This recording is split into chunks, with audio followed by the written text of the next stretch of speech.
Rosenthal, and I would like to just welcome you here today. I'm very, very proud of all of the student doctors. They've worked so hard and so diligently, and they deserve to be celebrated. So let's begin today with a round of applause for them.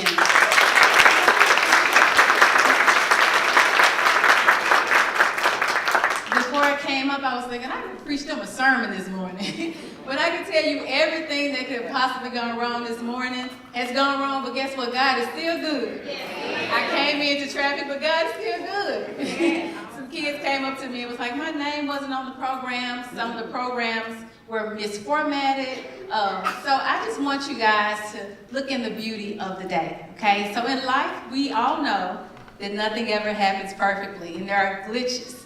And one important lesson that I've taught them, I hope, in this program is that when things get tough, when things don't go as planned, you got to keep moving. You got to stay determined.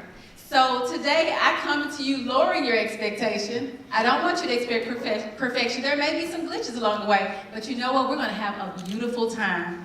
So without further ado, I would like our first student doctor to come up to offer the official welcome. Let's give her a round of applause.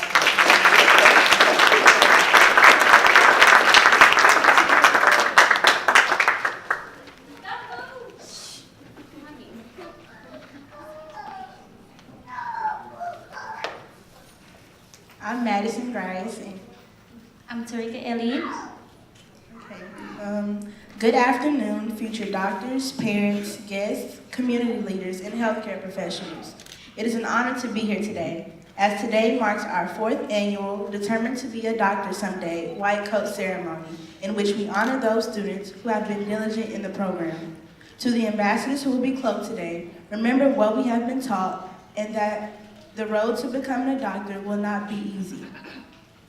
The key will not to give up. Each and every day we should strive to defy all odds and accomplish our goals.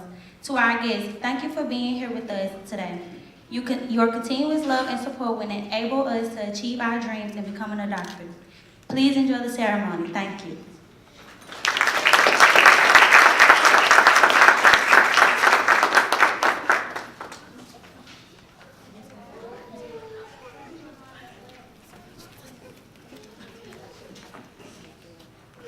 We will now have the invocation by Cassandra Brown. Let's give her a round of applause.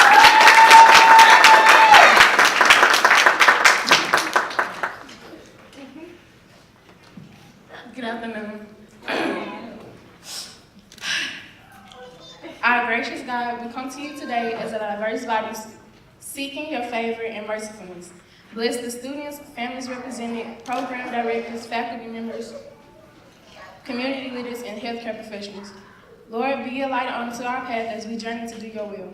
Let us achieve our goals for your glory, not our own. Bless us, Lord, so that we may be a blessing to others. We also pray for the food that we will eat.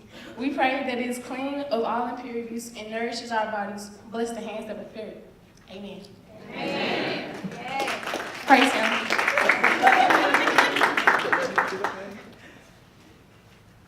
Is Ms. Houston? Ms. Houston will offer the greeting from University of Tennessee Health Science Center. We can also give her a round of applause.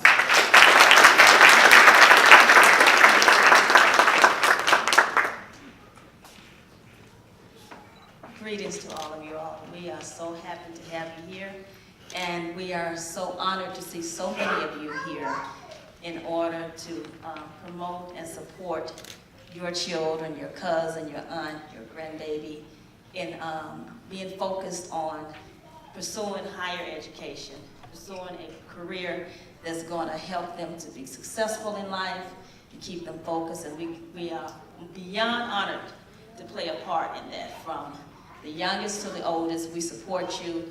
We are here to help you in any way that we can. On behalf of our Chancellor, on behalf of our Executive Vice Chancellor, Dr. Ken Brown, we certainly appreciate you taking up your time and your support, and let us know if there's anything that we can do to help you in the future. Thank you, Dr. Rosenthal.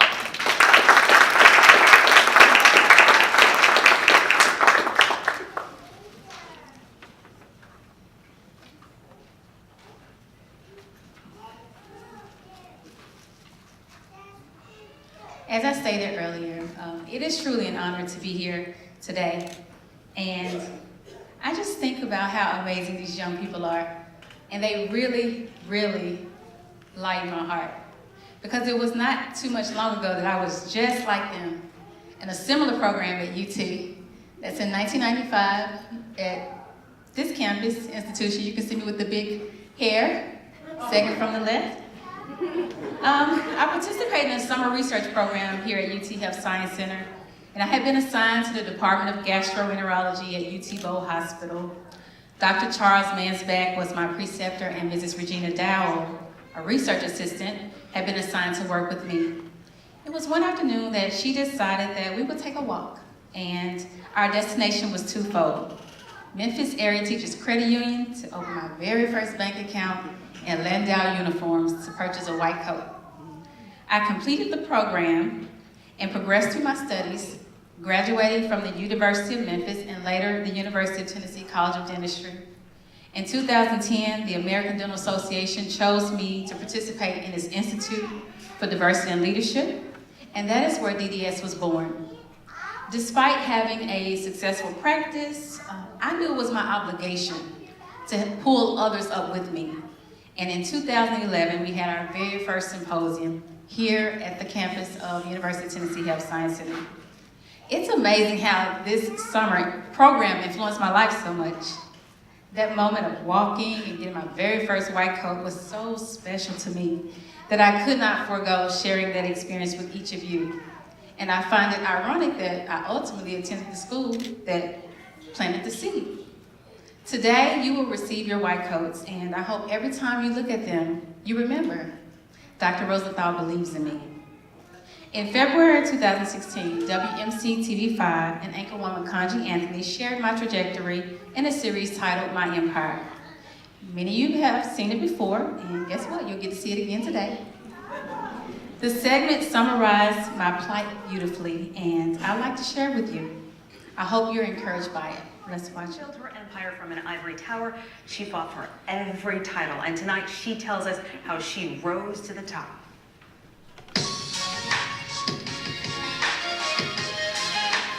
It took a village to raise me. I come from a single-parent home. Dr. Christina Rosenthal completed a full tuition paid fellowship at Harvard University. This North Memphian put in hard work to rise to the top. My mom had things that she was dealing with at the time, and I did not know my dad. Growing up, she moved around a lot, raised by her godparents, but she fought for her education at a young age. I would catch the 52, then the 31, so it was probably like a 45-minute ride, and I would have to get to the bus stop pretty early in the morning to get to school on time. And some mornings it was really, really dark. At the University of Memphis, she found her husband she met in junior high. It took my husband bringing it to my attention that I had this weird fascination with teeth. Then, on full scholarship, she got pregnant during an already tumultuous senior year. That my mom had been hospitalized, and I had someone to tell me that I couldn't become a doctor because I got pregnant. But she pushed forward, marrying the father of her children and completing dental school at UT Memphis, then opening Paradigm Dental Center in Hickory Hill. Red color one picture. Years later, Harvard came calling. She had to leave her husband, sons, and dental practice an entire year. I would order pizza online. I would help my son with homework via text message, or we would Skype. I would order supplies through Walmart and send it directly to the school. And I still had a practice to tend to. I had patient concerns that were being addressed that I had to address. I met with my office manager weekly via Skype and looked at the numbers every month to make sure that we were on track to still be open. So that was a lot to juggle. In addition to being a mom, being a practice owner, I was also a student. Dr. Rosenthal makes time to give children a pipeline to becoming a doctor with her Determined to Be a Doctor Someday initiative. That's what it's all about, just demonstrating possibility. The annual symposium exposes underprivileged youth to healthcare careers. I always said that if I ever made it in life, if I ever became anything, I would go back to where it started and I would bring others along with me. In the end, what I've recognized is that every problem has a solution, and adversity for me is a motivator. I would tell myself, you know, you're growing up in North Memphis, but it's okay. Because people who grow up in the unfavorable conditions have a tenacity, they have a perseverance, they have a desire to want so much, so badly. that despite what's going on around you, you'll be okay. It's all there to make you stronger. It's all there to teach you lessons that you can't get elsewhere. And just keep pressing forward because you'll do great things. Do you not love this woman?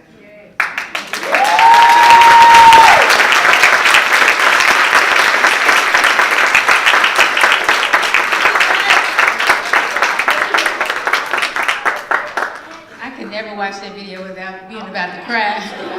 Like, let me get myself together. So, traditionally done for students as they enter professional school or embark upon seeing patients in a clinical setting, the white coat ceremony has been used at schools around the country for many years as a means of establishing a psychological contract for the practice of various healthcare disciplines. We are here today to set your preliminary contract in place. Professional school is years down the road, but the purpose of your cloaking today is to provide you with a tangible item that reminds you of the promise you have made to yourself.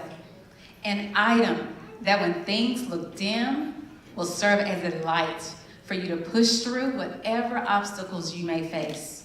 An item that many of you will wear as you continue to build upon your experiences to prepare for professional school, whether it be in a science lab or in a summer research program. To the future doctors, again, I couldn't be more proud of you. Congratulations. We're excited to work with this.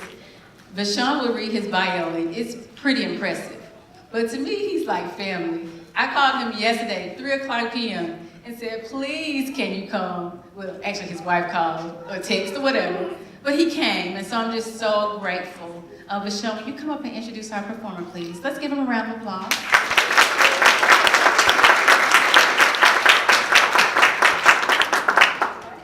You'll learn we love to support each other with DDS. So we clap for everything. You mess up, we still gonna clap for you.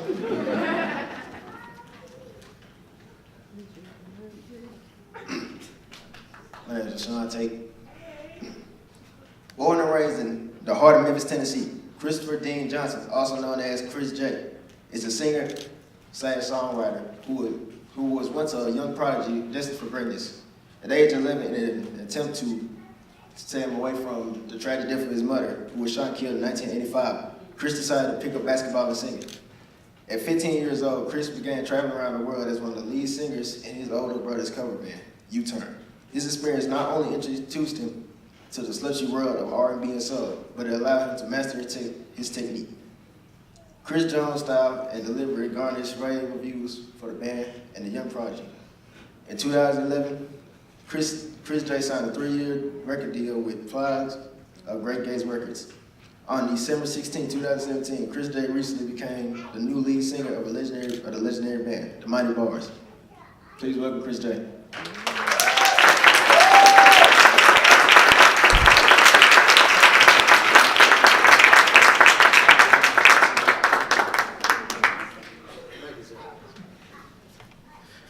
Good evening.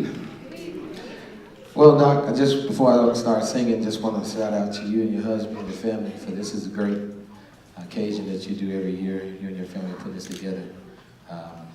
There's hope, and you allow that through your program. So thank you for having me today. I'm excited about the future of all the doctors that's in here. It's going to be probably working on my teeth or something. But just a little song real quick. It says this. Not a second, another minute, not an hour of another day. But at this moment, with my arms outstretched, I need you to make a way as you have done so many times before. Through a window or an open door, I stretch my hands to thee. Come rescue me. I need you right away. I need you now. I need you now. I need you now. I need you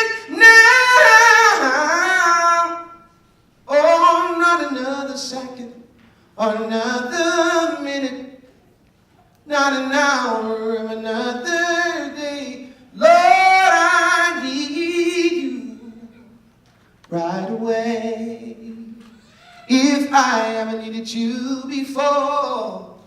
Lord, to show up and restore all of the faith that I've let slip while I was yet searching the world for more.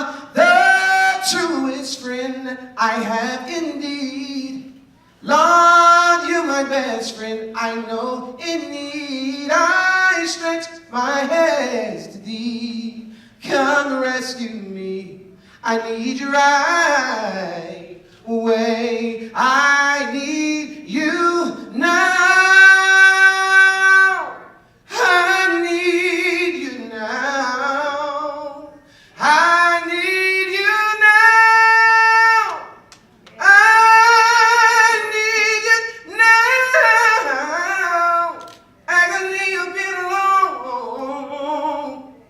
Fear of doing things on my own. Test and trial that come to make strong. The feelings of guilt, hurt, shame, and defeat. The way that trials beat upon me. But to know, Lord, that in you I got the victory. I need you now. I need you now. I need you now. I need you now. Oh, not another second or another minute, not an hour of another day. Lord, I need you right away. God bless you. Here we decided, along with Dr. Rosenthal's wonderful vision, to introduce this concept to a much younger group. Our goal for introducing this today is to expose all of you who are equipped, that means mom, cousin, sister, brother, to support with a glimpse of the idea that each of us are responsible for what our youth become. We all are responsible for what little Aiden, little George, little Ava, little NJ, little Michael, Robin, Kelly become. And especially when you know that at age 2. You know, when you know that you can shape and impart into a child what they can become. And you can give that to them at the age of 2, and you can tell them that consistently.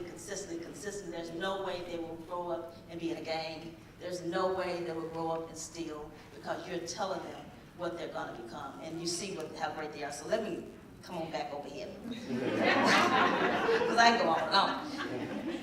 With that, because it takes a village. With the village we have in this room, and in the community, success will be the only option as we make education their #1 priority. So please join me in giving these future doctors a round of applause and a standing ovation after we bring them forward. So right now, we're going to bring up ages from 2 to, I believe, 5 is our oldest. Yes, we have, we have about 4 young men and 2 little girls. And we're going to bring them up. They're going to receive their white coats. You're going to applaud them, because they will be future doctors, and they will run this nation in a positive and effective way. Bring it up that Dr. Rosenthal will put their coat on. I'm going to say George's name by itself, because he's the leader. But I understand George has a sister. So, George, you're special, you're #1, you're the man. However, we're going to give, he'll meet you. We're going to bring up George Anderson.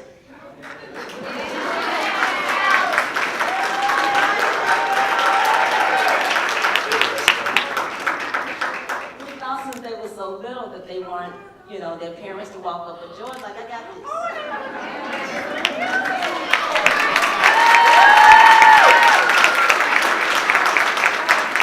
George,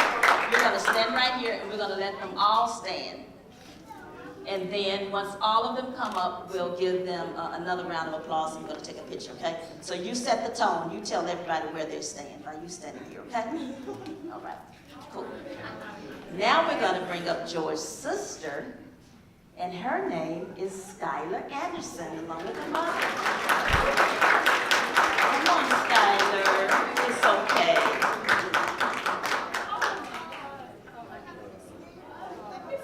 Skylar is 2 and she's shy, and we understand that. That's okay. She's going to do research. Yes, they don't have to be involved with nobody but the little specimens.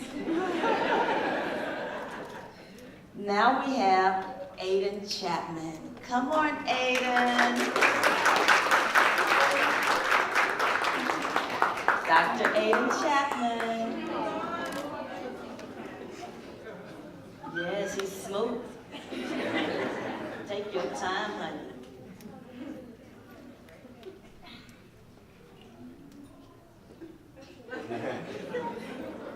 Dr. Chapman.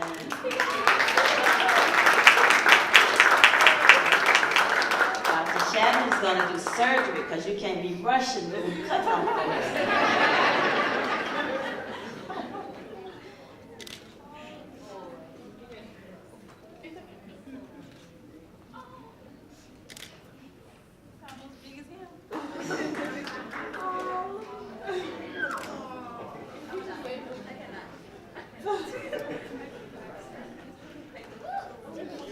All right, Dr. Chapman.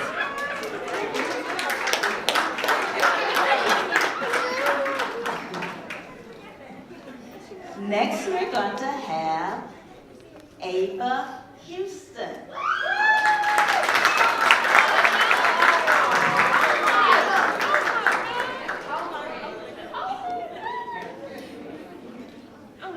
Dr. Ava Houston.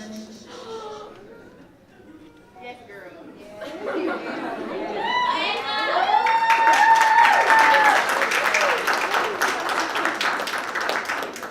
She clapped for herself. She encouraged herself, girl. Yeah, she knows.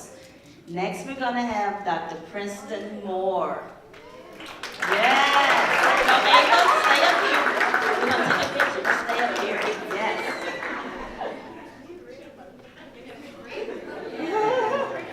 Dr. Princeton Moore.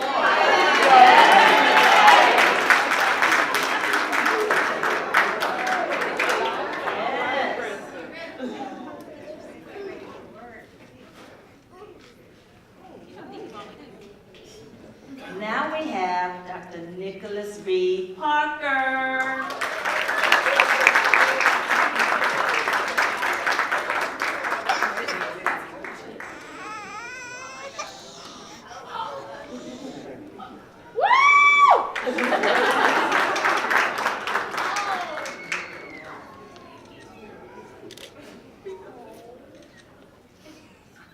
And last but not least, because this program will grow and we plan to help many toddlers.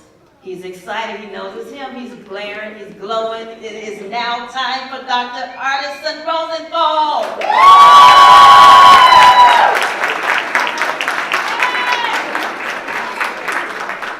Yes.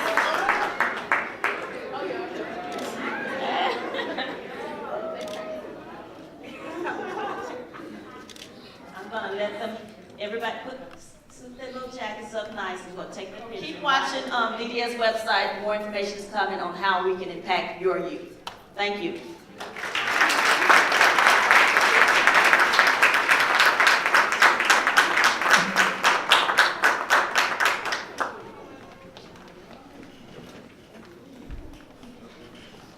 Let's give them another round of applause. They need to feel the love.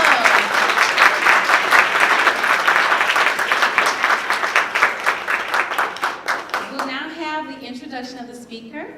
And will those future doctors who are responsible for that task please come to the podium?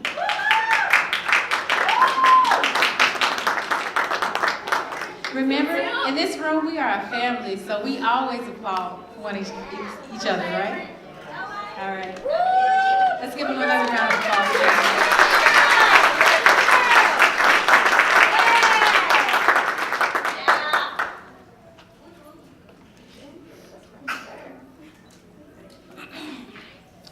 Dr. Rosalind Regina Nichols is a native of Memphis, Tennessee, and proud to have graduated with honors from the historic Booker T. Washington High School and Lamar College. In May 1996, Dr. Nichols graduated summa cum laude from Memphis Theological Seminary. And in 2004, she received her Doctor of Ministry degree from the historically Black Virginia Union University in Richmond, Virginia.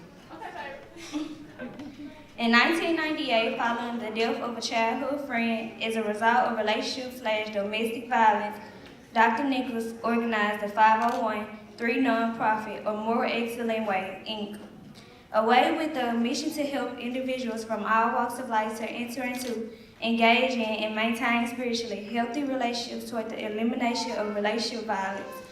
Dr. Nichols has focused her energy in helping faith communities, regardless of faith tradition, to examine how to define, practice, and preach what it means to love. Dr. Nichols was the first in her family to answer to the call of pastoral ministry and is among only a handful of African American women in her region to organize a new church starting from inception of to Sustainability Freedom's Chapel Christian Church. Dr. Nichols has received numerous awards and is a Memphis Leadership graduate, a lifetime member of the NAACP, and a member of Alpha Kappa Alpha Sorority Incorporated, Beta Ellipsis,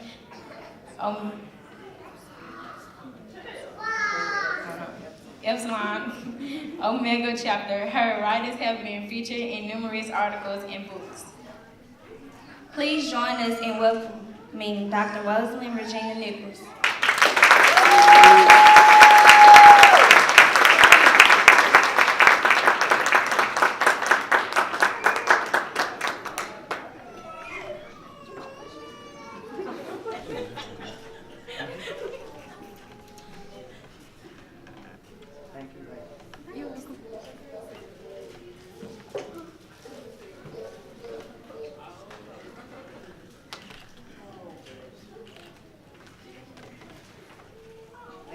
I should have explained that they could have abbreviated that bio. However, my mother is very pleased that it was read from beginning to end.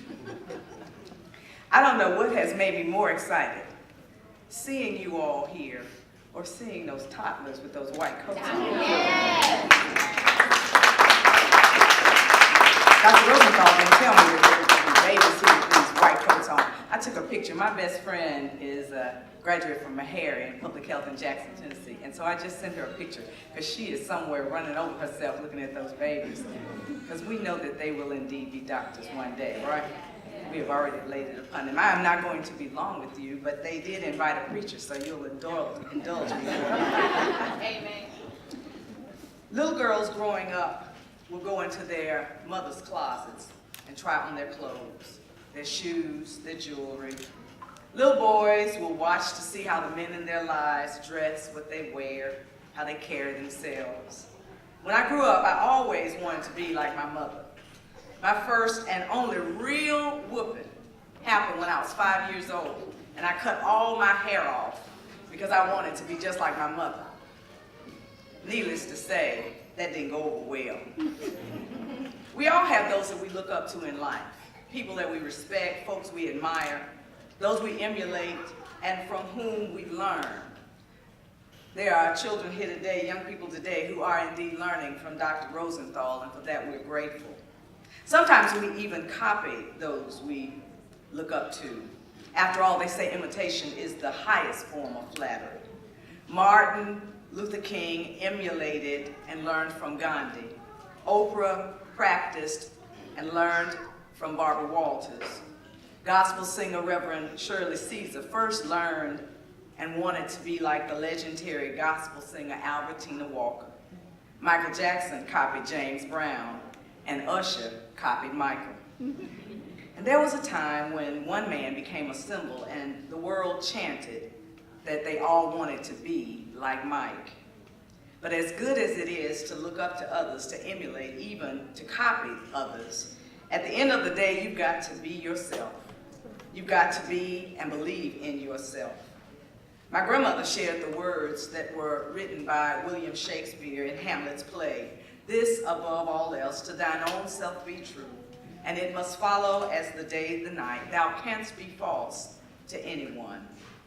But it is when we are not true to ourselves, when we get caught up trying to be popular, wanting to be accepted, that we lose our way. There comes a time in everybody's life when you are faced with a choice, a decision, when in order to achieve what you hope for in this life, you have to decide if you're going to do it their way or your way. And this is where we find a young man known as David. Some of you may be familiar with David. Some of you may have heard of him. We hear about him in the Bible when a man who was military took off his military clothes, his armor, all of his gear, and put it on David. He gave David the bronze helmet, he gave him the sword. He tried, indeed, David did, to walk around in Saul's armor, but he wasn't able to wear it very well.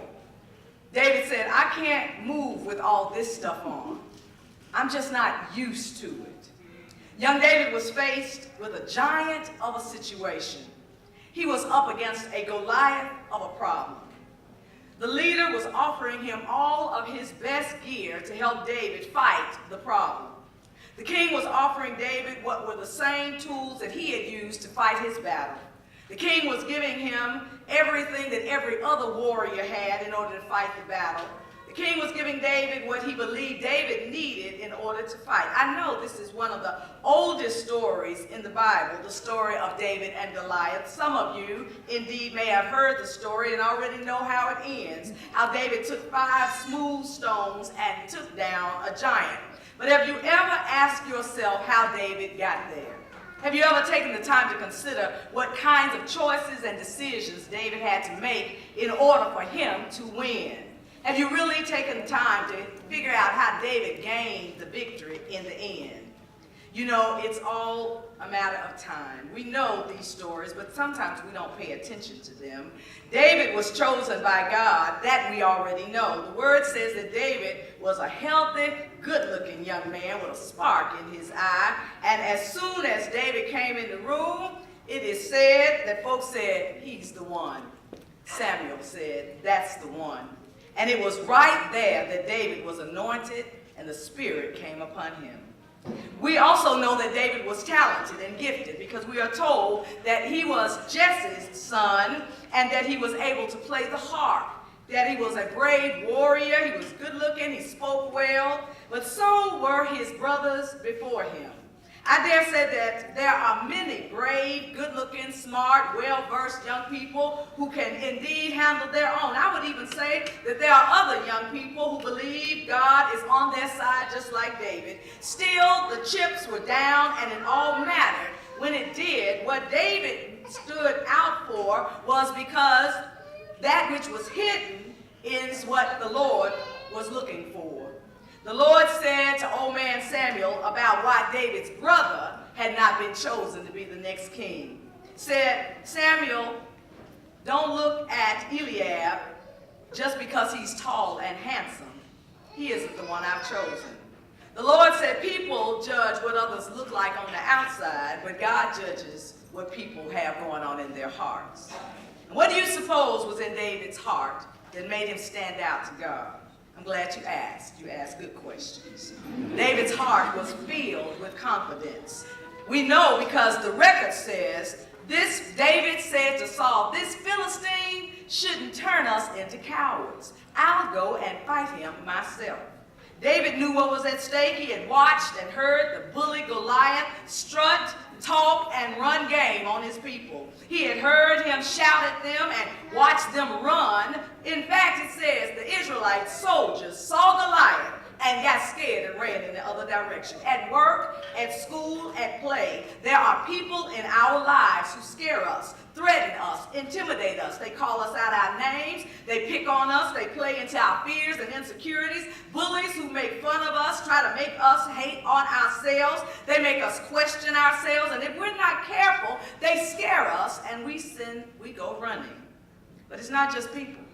Bullies and giants come in the form of circumstances and situations. tests and trials, ordeals that come upon us and frighten us into believing that we're not going to make it. We don't have what it takes. We can't win. We'll never get past it. They show up in the midst of the battle only to pull us off our game and fill us with uncertainty, misgivings, and distrust. We heard that. Dr. Rosenthal was told just because she had a baby, she would not be who she is today. You thought you could handle the battle, you thought you were ready for the test, and then the bully shows up, the giant steps forward, and wham, there you are, filled with all kinds of questions. You may not think you're running, but nonetheless, you're running from the phone, you're running from the mail, you're running from the homework, you're running from that practice, you're running from filling out that application for school, running for asking for that question about your relationship. A bully, a giant, may be a person, but it may be a place. It may be the way you think. It may be a trial. It may be an ordeal or a test. And when it shows up, if you are not careful, you'll get scared and start running. Like Goliath, they show up only to step out and scare you into believing that you can't, that you won't, that the victory is not in your hands. And if we're not careful, they'll make us want to run in fear. But what made David's heart different from his brothers? What made his heart different from King Saul? What did God see in the heart of David that he didn't see in the heart of all the others? What can you learn from David that will help you take on the giants that show up in your life? David, I tell you, had a heart that was strong enough to push past the fear, courageous enough to overstep the terror barriers, and brave enough to step aside dismay. David had a heart filled with confidence. Where did it come from? When the king looked at that young boy who was talking all that talk, he said, "You don't have a chance against him. You are only a boy. He's been a soldier his whole life." You can almost hear David saying, "You don't know me." Saul didn't realize who he was talking to. David was a boy, no doubt, but he was a boy who believed in his own experience. He believed that what he had lived through and with counted for something. David trusted in the things he had learned about himself and his ability to face obstacles. David went down the list. He told him, he said, "Look, I tend my daddy's sheep.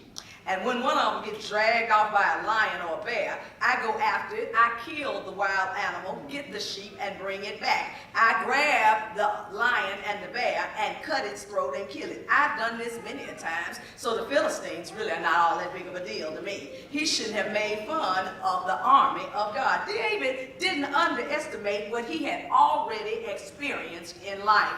Instead, he believed that it had made him ready to use what he had learned to help him go through. That's what Dr. Rosenthal said about her North Memphis upbringing. It didn't count her out. It prepared her to go in. Help us. Help us. Darrell Coley said, God is preparing you for something you may not be able to handle right now. Deep on the inside, at the heart of the matter, David trusted and believed that the things he had already been through were enough for him to deal with whatever was ahead of him. He knew, in fact, he trusted that the dangers he had already faced were lessons for his life. He had to trust and believe that God wasn't wasteful or frivolous with his life, that God would not send scary, dangerous, hurtful things that happen to randomly show up just arbitrarily. No, David trusted and believed that God would use that mess to turn it into a blessing. Somebody wants to hear me. If life has left you feeling scared, ready to run off, hear me. You have already come through some things in this life.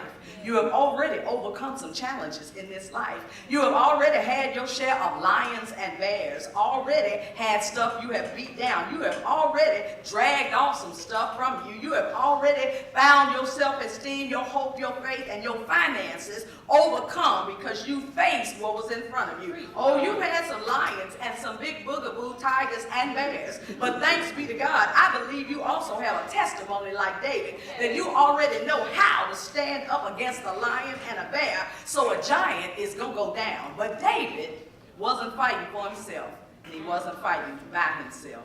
David wasn't just fighting because someone had made him mad. He wasn't just letting his anger get the best of him. David wasn't just losing his cool. No, David looked around at his community and he saw the devastation. He knew if he didn't fight, the enemy was going to take over. If David didn't stand, then his community would cave in. So not only did he have a heart filled with confidence, but he had a heart that cared about others and not only about himself. I remember I said David was not fighting for himself and he was not fighting by himself. The Lord rescued me from the paw of the lion, he said, from the paw of the bear, and will rescue me from the hand of the Philistine. Ultimately, David knew it wasn't him, but God who would handle the battle.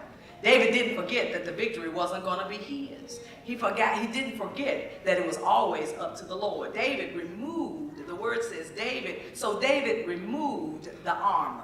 He removed Saul's armor, unbuckled Saul's breastplate, and handed him back the sword and took off the helmet. Because David realized that it wasn't what he wore on the outside that would give him the victory. David realized he didn't have to do what others had tried to do in order to get the victory. He realized it wasn't about might or power, but about faith and trust. David had enough faith and trust in what was the power of God at work in him that no man or woman would be able to pull down anything other than what David took on for himself. For the word says, children, you belong to God, and you have defeated these enemies. God's spirit is in you and is more powerful than the one that is in the world. David could take off Saul's armor because he ain't need it.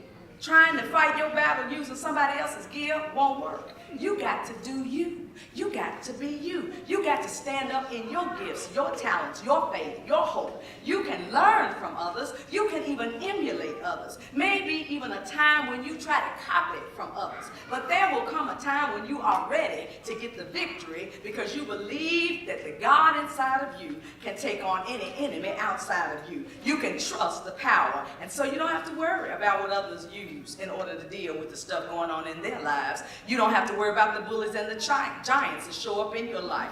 Martin learned from Gandhi, but then he moved and made his own way. Oprah learned from Barbara, but then she walked in her own way. Michael moved like James, but then he danced in his own way.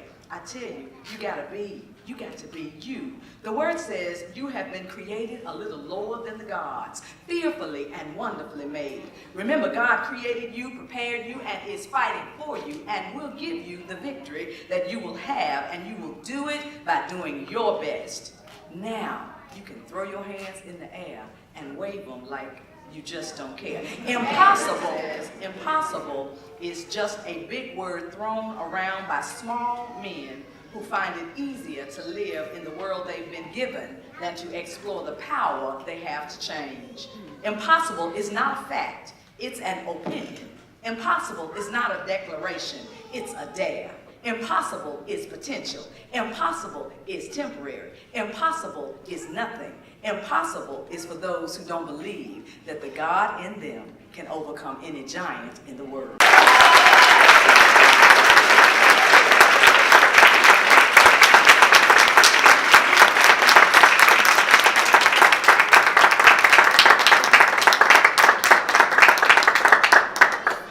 How amazing was that?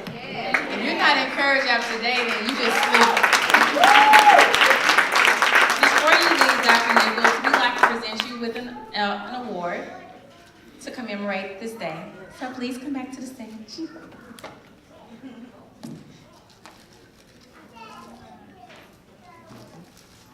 And it just states, presented to Dr. Rosalind Nichols, Keynote Speaker 2018, D.D.S. White Coat Ceremony. Let's give her another round of applause.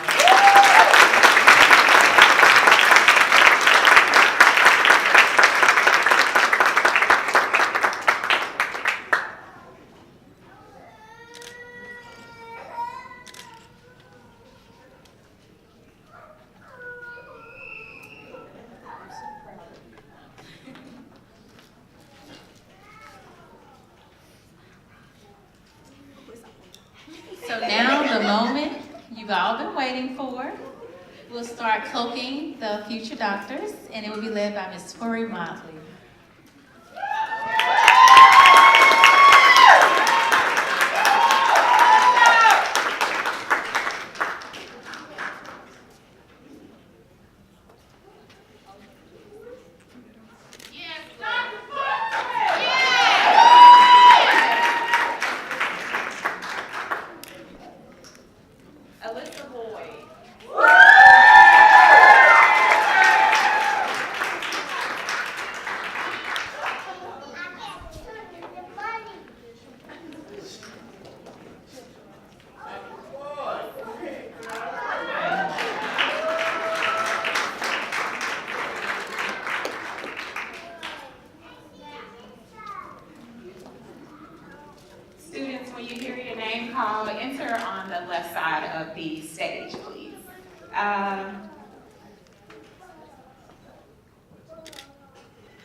Elijah Bradley.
Isom.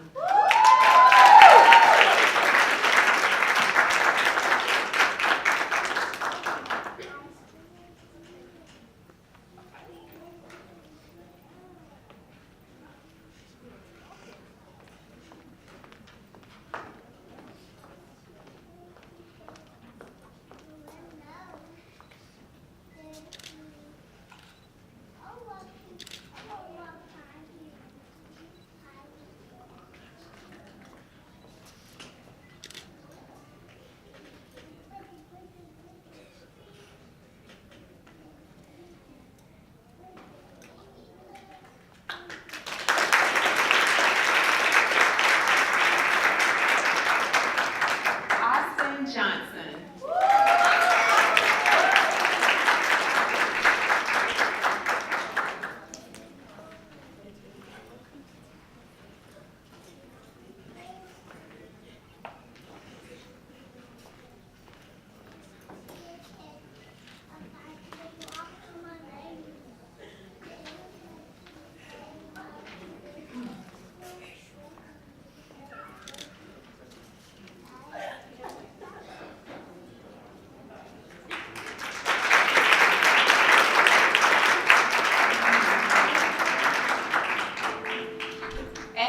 Jones.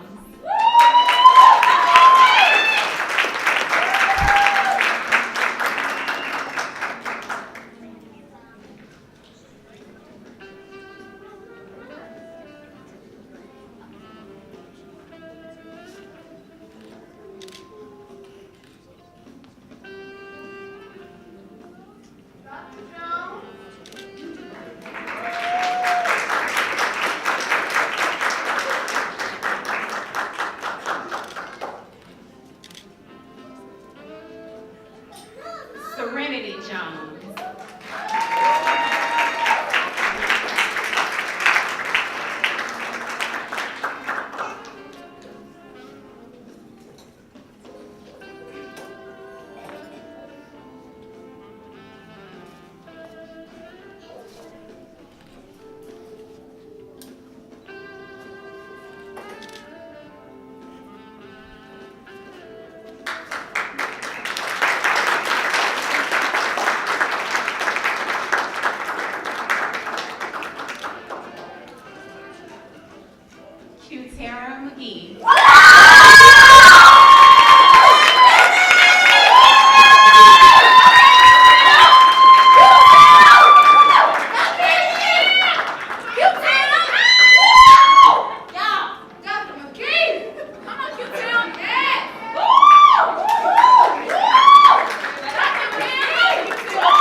Jaylon Whitfield.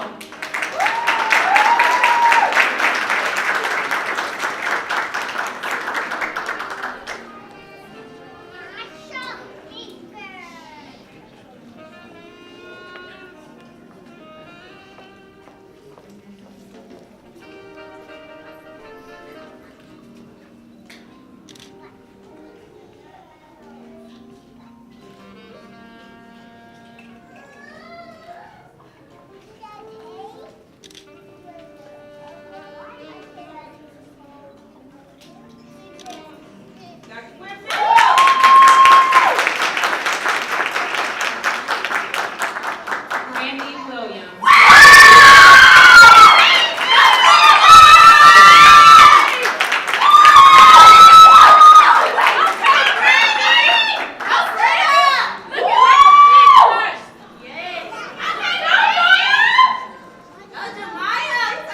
Okay, Dr. Williams.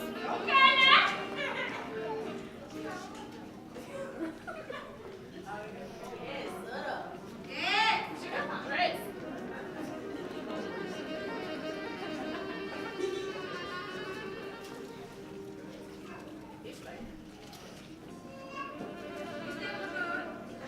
Yeah, you make it look cute.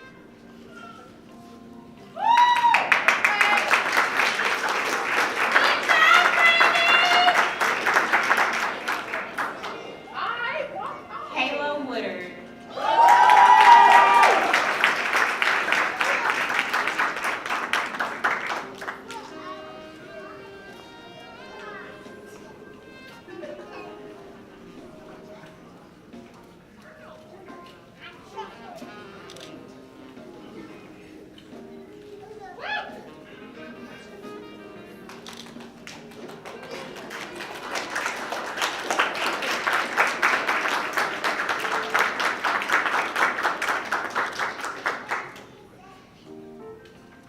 Zalandra Yarbrough.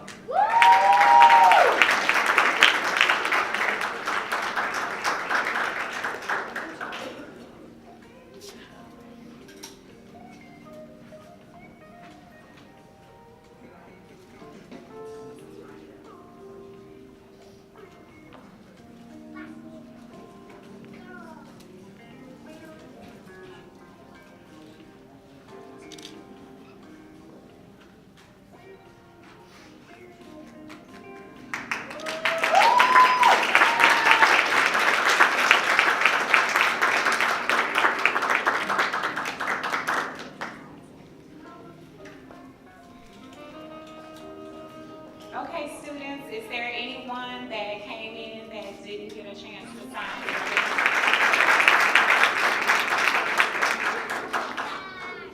Camille Jenkins.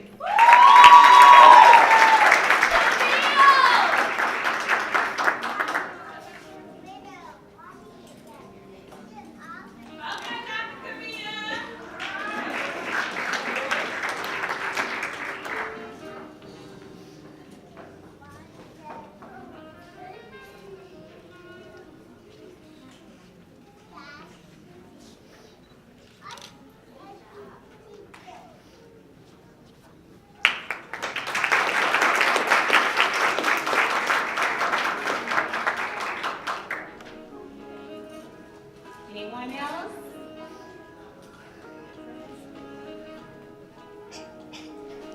Okay, that concludes. I will be reciting our oath. Future doctors, please raise your right hand and repeat after me. Please stand as well, I'm sorry.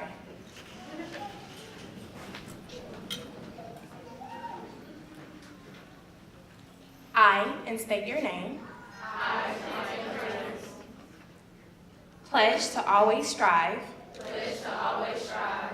To do and be my very best. No obstacle. No hindrance. Of any kind. Will prohibit me. From achieving my goals. I, once I become a doctor, choose to be. I will be certain to reach down. and help others achieve their goals. Thank you.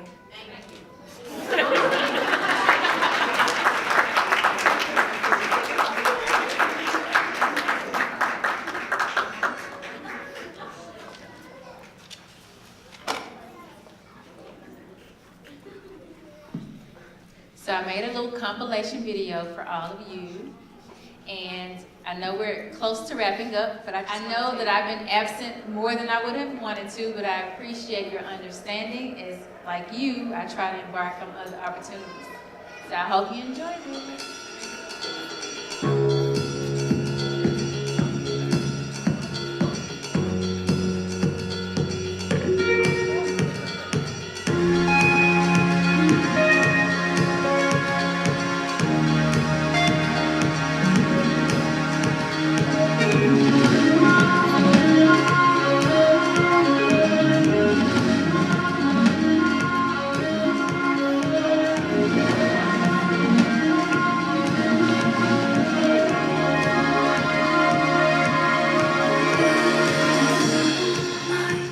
Streaming through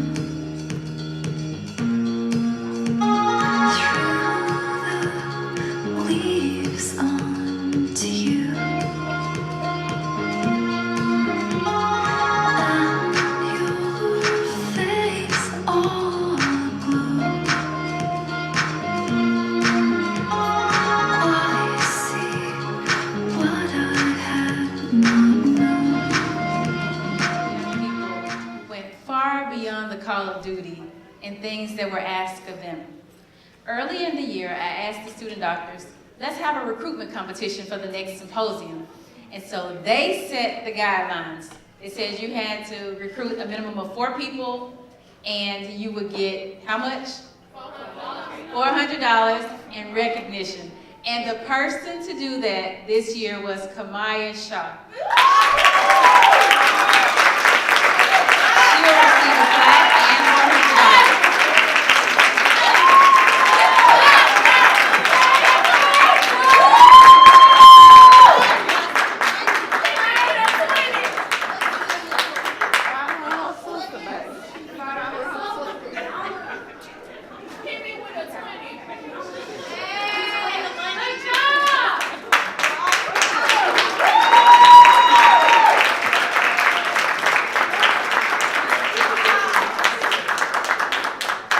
Another thing that's emphasized is community service. And so I asked all the student doctors to submit their community service hours for the 2017-2018 school year. Now, not everyone obliged, but this young lady that did over 100 community service hours over the course of the school year. That's really impressive. That deserves a round of applause. You can Ms. Maya Jenkins.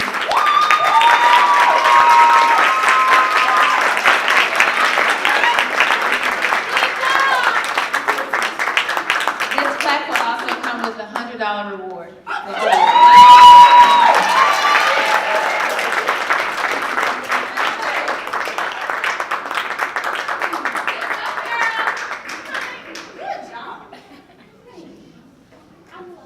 And this last award, I coined the D.D.S. Founders Award.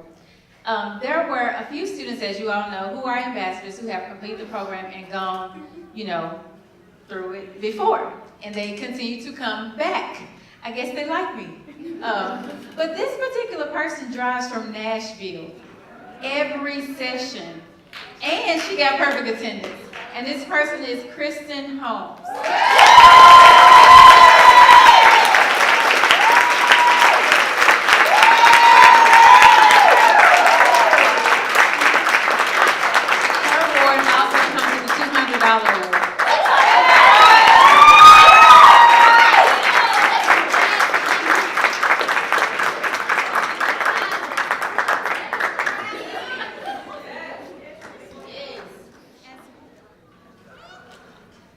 As we conclude our program, there are some very special people I'd like to thank. And if you look on the back of the program, many of them are mentioned. We greatly appreciate Delta Dental of Tennessee and the Smile 180 Foundation, They are one of our hugest contributors, and we also have a representative here today. I won't make her speak, but I would like her to stand. Ms. Shonda Brown, would you please stand and please give a round of applause. The University of Tennessee Health Science Center has been so gracious and so supportive from day one, allowing us to house our initiative on their campus. So grateful, grateful, grateful to all of them. And many of the staff members are listed. Dr. Kim Brown, Ms. Pam Houston, Ms. Elise Moore, Mr. Joshua Bowles, Mr. Thurman Hobson, he's retired, but he's still DDS family, Mr. Alfred Ivy, Ms. Denise Steverson, and UT Police. And if there's anyone I've omitted, please charge it to my head and not my heart. Also the staff and team of Paradigm Dental Center. So this is actually my office, but my team, they put together packets and brochures and everything, and I'm so grateful. And also the 516 Foundation. I don't know if any of you know this, but DDS is under the umbrella of the 516 Foundation. And then there were 3 individual donors this year, Dr. Kimberly Chang out of Oakland, California, Dr. Ross Jones out of Jacksonville, Florida, and Dr. Tashita White, who was here local.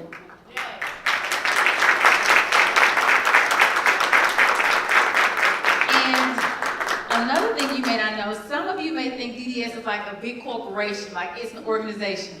Well, when you receive those text messages, they come straight from my personal phone. So you have my personal cell phone number. And I know, even though I do a lot of work and I pour a lot into it, I do nothing alone. So when you see me up here, I'm a representative of many. And there are some key people here that I have to personally thank. Mr. Arthur Rosenthal Jr., and as I call your name, please come up. This is my husband. That's the one with the spoon. So this year, I informed the children, but I was a participant in the Leaders for Health Equity program out of George Washington University, which required me to go to Washington, D.C. for 2 weeks. I just got back from Rwanda, Africa last week. And my husband was so gracious. He led our first session because I wasn't able to be there. So I just wanted to personally thank you. Mr. Rosenthal, as well as the others that I mentioned, will receive a gift card from me today. So thank you.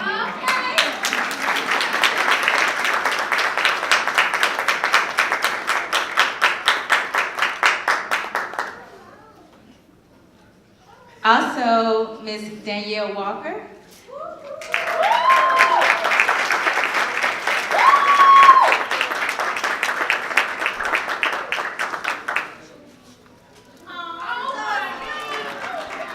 Danielle is also the program manager of the organization, so parents, whenever you came, you probably always saw her face. She's always in the background working to make sure things go well and help me to stay balanced. So I'm appreciative.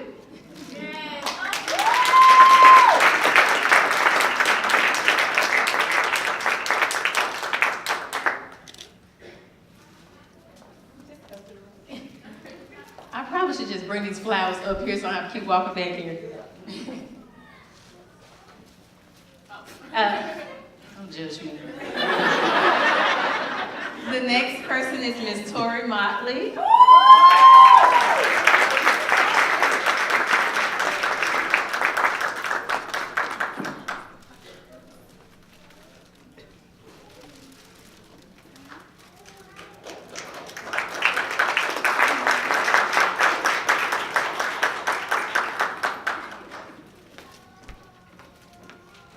And we have a newbie on the team. So this individual came in one of the sessions and just said, "What do you need me to do?" And then the next session she came, she was there again. I'm like, she will not go away. She's been so helpful. And I'm so grateful. She's also my little cousin. Even though we're all grown, I still view her as my little cousin, Kristen Bell.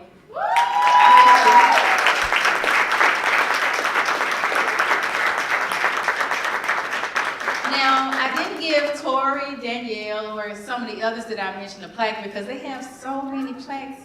I can't even give them a new one. It's like I'll be recycling, so. But Kristen does get a plaque today.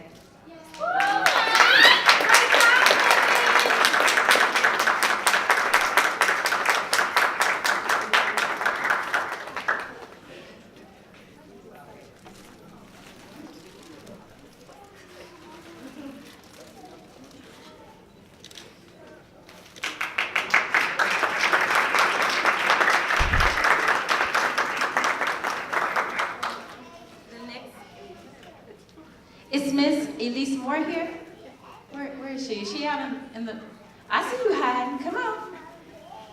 Okay, so future doctors, this is the woman responsible for the delicious donuts, pizza, and Subway. So she deserves a big round of applause.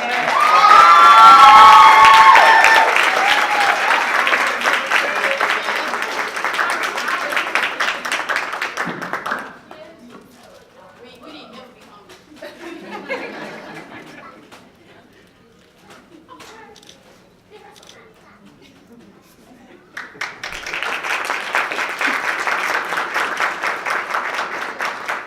So the next young man, sometimes I can be technologically disadvantaged, as you may have seen, and he comes to my rescue every single time, Mr. Josh Bowles.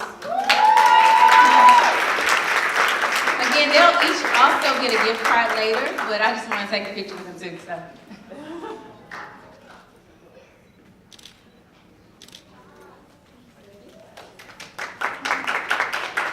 Miss Pam Houston.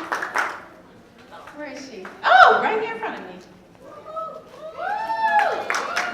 We're like two Batmans. I can't even say Batman and Robin. I don't know what I would do without Miss Houston.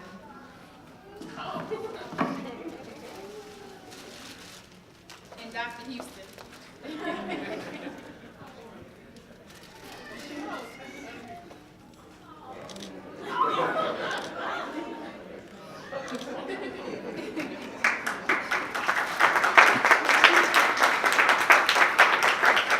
Miss Emma Anderson. Oh, you guys are like right in front of my face. I'm so sorry. Miss Anderson is also, from day one, has always been in the back, helping any way she can, whether it's signing sheets or just listening to me vent. I'm so grateful.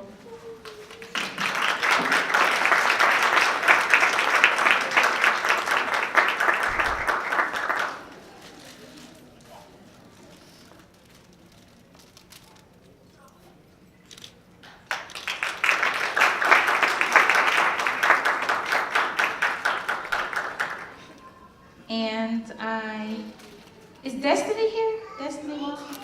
Is she still at the front? Oh, come on, Destiny. So Destiny was in our first class of participants, and she continues to come back every year. We've been in existence since 2011, and she volunteers. So that's pretty awesome.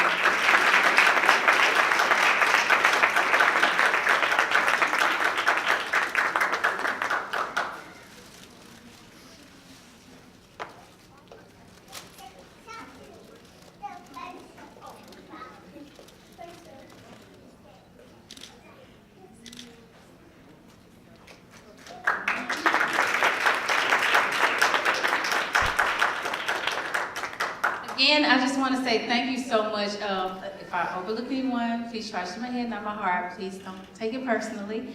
I also would like to thank the 516 Foundation board members. I don't know if any are present today.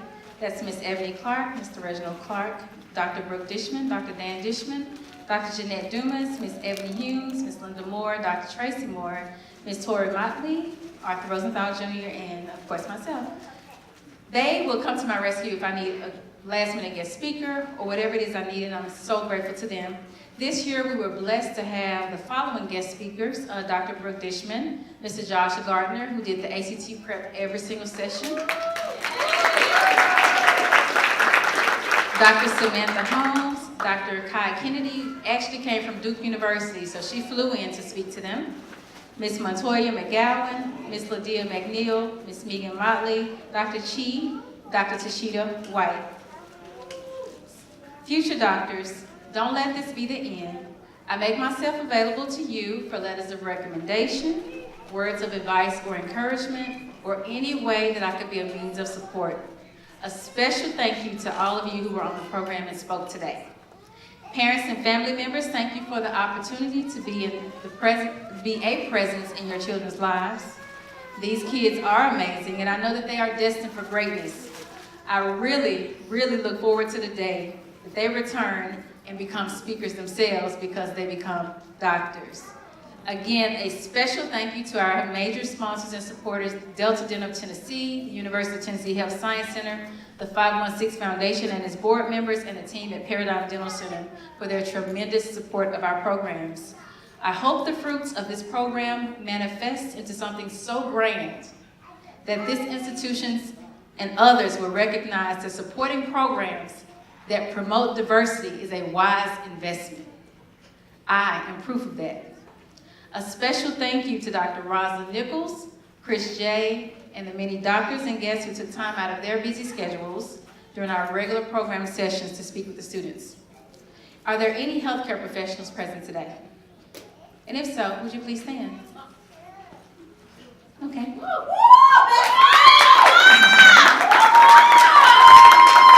you.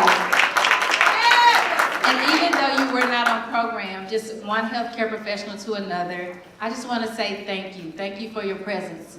Because as we know, this is all about exposure, and seeing you helps them believe in themselves.